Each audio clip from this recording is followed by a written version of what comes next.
Hey everyone, welcome to the video. This one we are lineup building for the 3-game NFL Saturday slate for this weekend on Draftkings. Now the purpose of this video is not for me to make a lineup for everyone to just take and use in all their contests. This is just me going through my process of how I'd build a lineup, and then you guys can use your own favorite plays or just some other wrinkles to it and build your own lineup based off of the information I already gave this week, and you can just kind of take my process and run with it. So I'm not just giving away a lineup here. I'm just going through an example lineup because this is not a guaranteed lineup I will end up using. It's just me going over some of my favorite plays and putting it all together into a lineup that makes sense in my opinion. Alright, so anyway, before we continue, if you guys could leave a like, if you're new to the channel, please hit that subscribe button. Really helps me out. Really appreciate it. You can just follow me on Twitter at Crispinell16. And if you're interested in the spreadsheets I build every single week for the NFL season, I will have my rankings up for this Saturday slate. Links on the description below for my Patreon as well as my Slack chat and Discord chat. But without further ado, let's get into this video. So I know there's like two locks on the slate in my opinion, and one of them is going to be Deshaun Watson. Jameis Winston, if he had all his options, I might look to go his way over Deshaun Watson. But when you lose Mike Evans, you lose Chris Godwin. Obviously going to cap your upside a little bit. You lost Scotty Miller as well. And Jared Goff, I don't like his matchup versus San Francisco. I don't like Jimmy Garoppolo's. I don't really love it versus Los Angeles. I think it'd be okay, but I don't love it. Josh Allen versus New England, no thank you. Tom Brady versus Buffalo, no thank you. So it leaves me to one option that just stands out far and away the best option on the slate, and that's going to be Deshaun Watson at 7K. And it's not that hard to fit him in because a lot of the running backs on the slate are very cheap. And Deshaun Watson, he's just the clear spend-up option here. And this game is the best one on the slate. I believe it's got a 49.5 point over/under. Earlier in the week, it was at 53. But it's also supposed to be windy in this game. And just the total knocked down quite a bit when I made my first video. So, but still, 49 points is pretty healthy. Should be a pretty high scoring game. We have two bad pass defenses, so I expect a lot of points to be scored here. Also have a pretty tight spread as well, so I can figure this to be a pretty back and forth game with a lot of points being scored. And what do I say this every single week when it comes to the Tampa Bay Buccaneers? They are a pass funnel defense. They are very, very good versus the run. They are first DVOA versus the run, but 19th DVOA versus the pass. And they're also very generous to quarterbacks, allowing the fifth most points per game to the position, 22.9 points per game. They've allowed the third most passing yards per game, the sixth most passing touchdowns per game, and Watson also presents this rushing upside. Now, he doesn't always run for a lot of yards, but when he does, when he decides to run some games, he's definitely capable of pretty big games. He had 7 rushing attempts last week, 32 yards, not too bad. Then versus Denver, he had 6 rushing attempts, 44 yards, 2 touchdowns, 30 fantasy points. Then the week before that versus New England, he had 28 fantasy points. So even if he doesn't run, he's still capable of pretty big games. But I do like that he presents this rushing upside because it does give us a safer floor and a higher ceiling, something that a lot of quarterbacks cannot do. And all of his weapons are healthy, unlike Jameis Winston. So I definitely like Deshaun Watson for only 100 more. Love the matchup versus Tampa Bay. He's got Will Fuller to throw the ball to, DeAndre Hopkins, Duke Johnson out of the backfield, Kenny Stills. So Deshaun Watson, I think, is a fantastic option this week, and we are going to be plugging him in. And then the only other quarterback I'd really have interest in is Jameis Winston. Other than that, I just feel like you should probably play Deshaun Watson.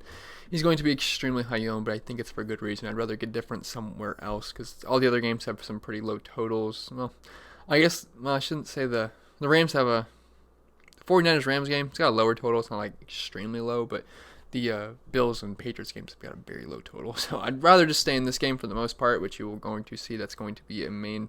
This game is going to be a main component of my lineup as of right now. So as for the running back position, I don't like paying top dollar for Todd Gurley just because I'm not too interested in the Rams. They only have like a 19-point implied team total.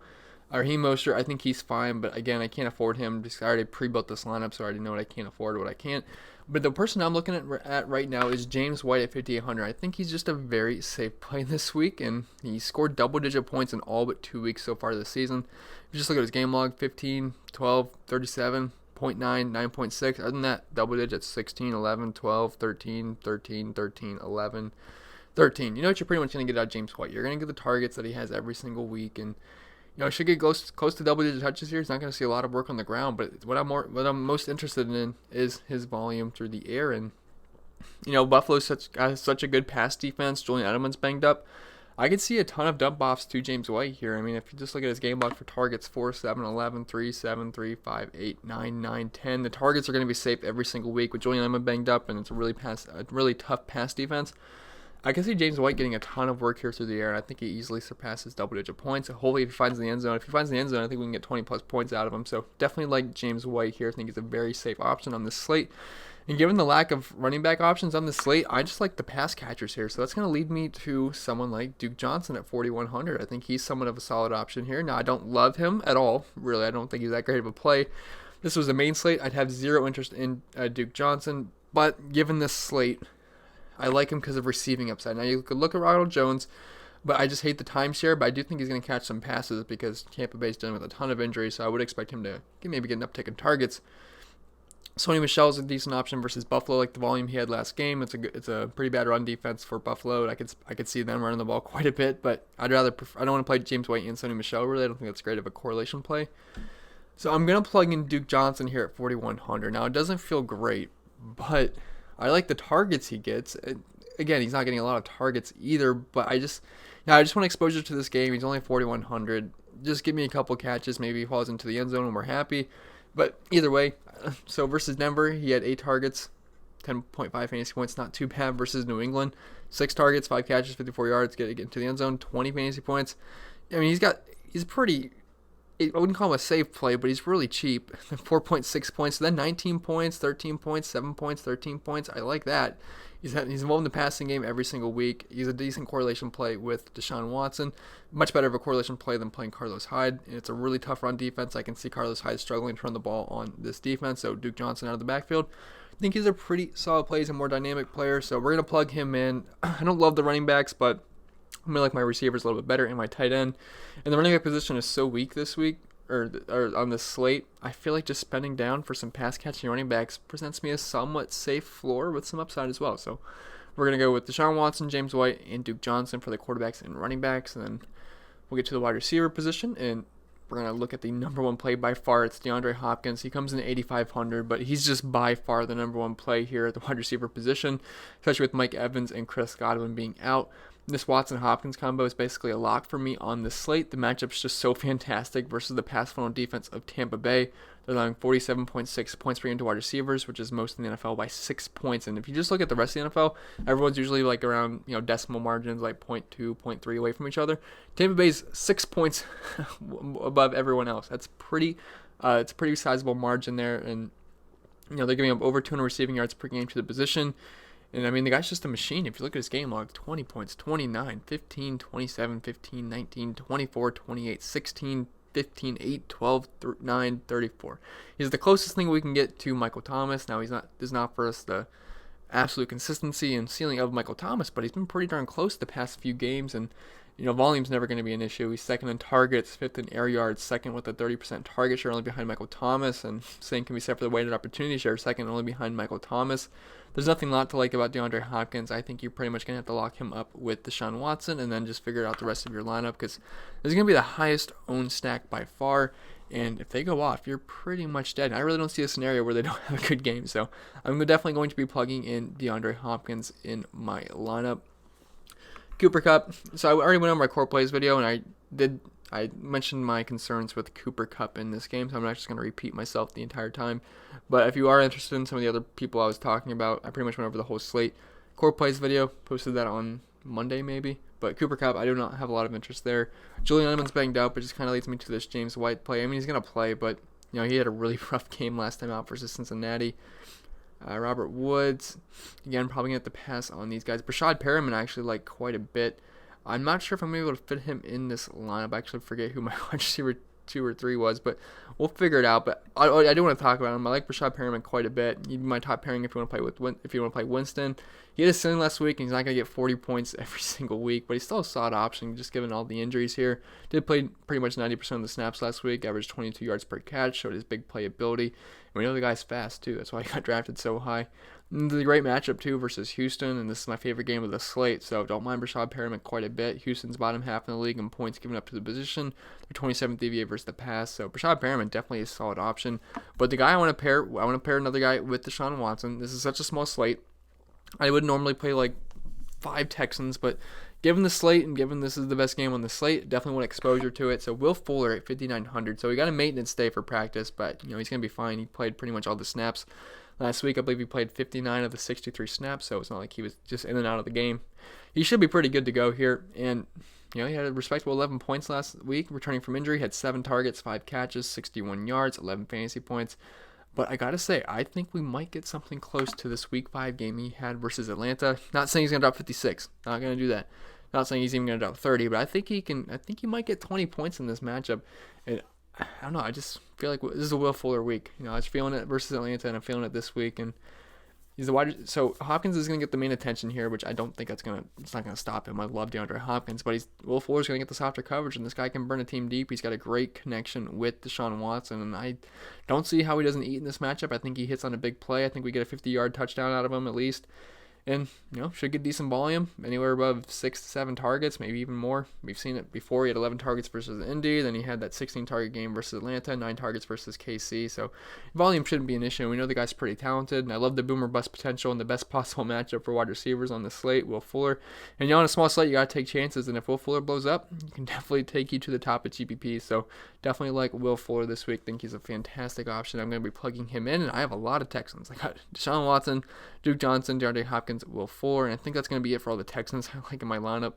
Maybe you could change Fuller to Brashad Perriman if you have the salary at the end, but as of right now, I think Will Fuller is a pretty fantastic play. And then just to run it back, well, first I'll just quickly mention these guys. John Brown, wide receiver 1 versus New England. I don't do it. Emmanuel Sanders versus the Rams. He's fine. He's cheap, but not really in love with it. Deebo Samuel. Cole Beasley's been good, but I don't like charging guys versus New England.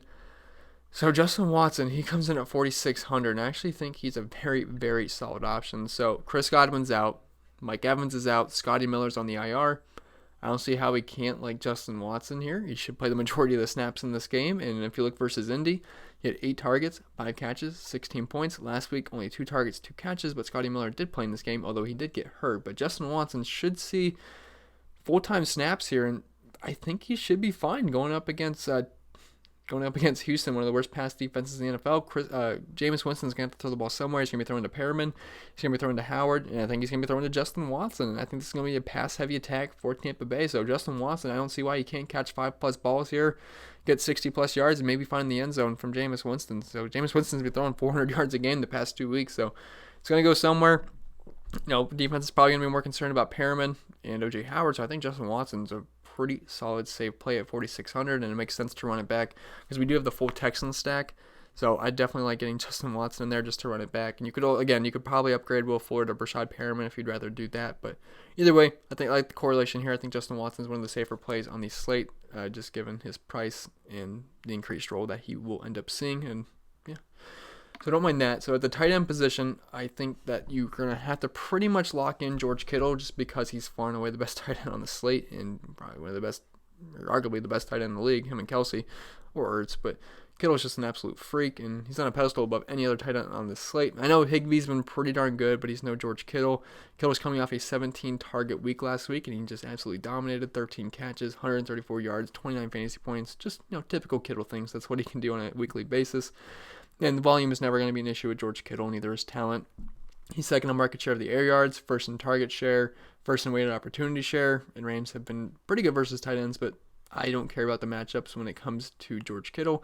I worry more about the defense trying to be able to stop him than I would about George Kittle actually struggling. So love George Kittle here. I think he's a fantastic play, and his ceiling is absolutely unmatched. Although Higbee has been playing well, but George Kittle, I just trust him more on a weekly basis. So definitely looking to get him in. I do think he's going to be very high owned, and if he has one of his typical Kittle games and you don't have him, probably going to be tough sledding. So, and he's also in the late game, so I do like getting Kittle in here. That leaves us 3,800 left, and this is actually pretty easy to do.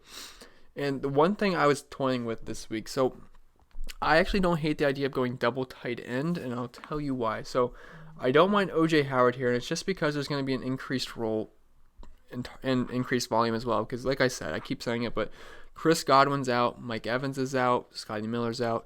Someone's got to catch the ball for the Tampa Bay Buccaneers, and they like to throw the ball quite a bit. So, O.J. Howard, I have to think he could flirt with double-digit targets here. He did have 8 targets last week, 4 catches, 46 yards, 8 points. And the week before that, 11 points. Week before that, 11 points. And that was with Chris Godwin playing. So I don't see how O.J. Howard can't have a pretty good game here. And he should be a pretty solid play. So I actually don't mind plugging him in. I think he's one of the better plays on the slate. And we're running it back. with all of our Texans, so it does make sense to get the 2 pass catchers from Tampa Bay. And if you feel like you're overspending for Brashad Perriman at 6K, I just like the cheaper options here with Justin Watson and OJ Howard. I think those guys can both flirt with 20 targets total, so I think it's pretty good. And you can run it back, and it's a good correlation stack as well. Then this leaves us with 3,600 left at the defense position, and this is perfect because the 49ers and the Patriots are my 2 favorite defenses of the week. And we can plug in the 49ers. The Rams, I believe, have a 19-point implied team total. They're on the road. Jared Goff is absolute trash on the road. He struggles under pressure. The 49ers should be able to generate pressure. And last time that they played Jared Goff, they ended up getting, if I can remember, 10 points. Jared Goff was absolutely awful. Rams only scored 7 points, and that was at home. So I cannot envision him having a pretty good game here on the road. Should be able to generate pressure, and Jared Goff should be able to turn the ball over. So definitely like the 49ers defense here, and we will plug them in. And I actually think this is a pretty solid lineup. Again, don't just go plug this lineup in, but this is a lineup that I think makes sense, has some good correlation. It's a small slate, so we are taking some risks at certain positions. But a guy like Duke Johnson, I would never play Duke Johnson on a main slate in this game environment, in this matchup. I don't hate the matchup or anything, but I just wouldn't play Duke Johnson on the main slate. But given a 3-game slate, he does become interesting. So just to read it off, we have Deshaun Watson. I love the matchup versus Tampa Bay. James White, I think he's going to be a pretty good play with Julian Edelman banged up. It's a tough pass defense. I think we see a lot of dump-offs here. Duke Johnson, he's cheap, should see some receiving upside, and I like the game environment. DeAndre Hopkins, just by far the best wide receiver on this slate, and it's our pairing with Deshaun Watson. Excellent matchup. Will Fuller, I think he's a pretty boomer bust guy, but I think the volume's going to be there, and he should be able to have a pretty good game here versus Tampa Bay. And again, you could also, if you want 3 Buccaneers, you could do it. You could move up you can move him up to Perriman. I don't hate that idea, but I'd rather play an extra wide receiver with my quarterback for the extra correlation. And then we have Justin Watson, who's going to see an increased role and increased snaps with all the injuries on Tampa Bay. George Kittle, by far the best tight end on this slate. OJ Howard going up against Houston. Again, just an increased role with all the injuries, and the 49ers defense is honestly probably my favorite defense on the slate. So I think this lineup does make sense. Sorry, I hope this video was helpful. If it was, remember to leave a like. If you're new to the channel, hit that subscribe button. Really helps me out. Really appreciate it. You can also follow me on Twitter, ChrisPennell16, and I'll see you guys in the next video.